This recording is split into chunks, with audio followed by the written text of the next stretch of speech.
ബൈജു കാർത്തികയെ താലികെട്ടി ഭാര്യയാക്കി. അതെ, ബൈജു കാർത്തികയും ഭാര്യ ഭർത്താക്കന്മാരാവുകയാണ്.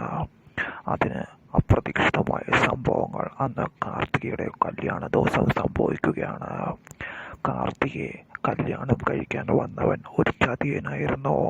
അവൻ ഗംഗാപ്രസാദിന്റെ അടുത്ത സുഹൃത്തായിരുന്നു. അങ്ങനെ കാർത്തികയെ കല്യാണ മണ്ഡപത്തിൽ വെച്ച് ഗംഗാപ്രസാദും കാർത്തികയെ കല്യാണം കഴിക്കാൻ വന്ന ഗംഗാപ്രസാദിന്റെ സുഹൃത്തും ചേർന്ന് തീർക്കാനായിരുന്നു പദ്ധതി.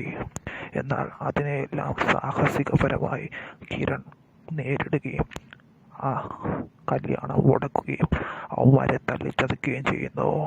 പിന്നീട് ഒരിക്കലും വിവാഹം വേണ്ടെന്ന് പറഞ്ഞ് കാർത്തിക ദേഷ്യത്തോടെ ഇറങ്ങിപ്പോകുമ്പോൾ കല്യാണിക്കും കിരണും പെട്ടെന്നൊരു ബുദ്ധി തോന്നുകയാണ്. അങ്ങനെ കാർത്തികയെ കൊണ്ട് ബൈജുവിനെ കല്യാണം കഴിപ്പിക്കുന്നു. ബൈജുവിനെയും കാർത്തികയും ഇത് സമ്മതിപ്പിക്കാൻ ഏറെ പാടായിരുന്നു. എന്നാൽ അവസാനം ബൈജു നല്ലവനാണെന്നും തന്നെ പൊന്നുപോലെ നോക്കുമെന്നും മനസ്സിലാക്കുന്ന കാർത്തിക വിവാഹത്തിന് സമ്മതിക്കുകയാണ്. തനിക്ക് ചേരുന്ന ഒരു കുട്ടിയല്ല കാർത്തികയെന്ന് ബൈജു വിചാരിക്കുന്നു.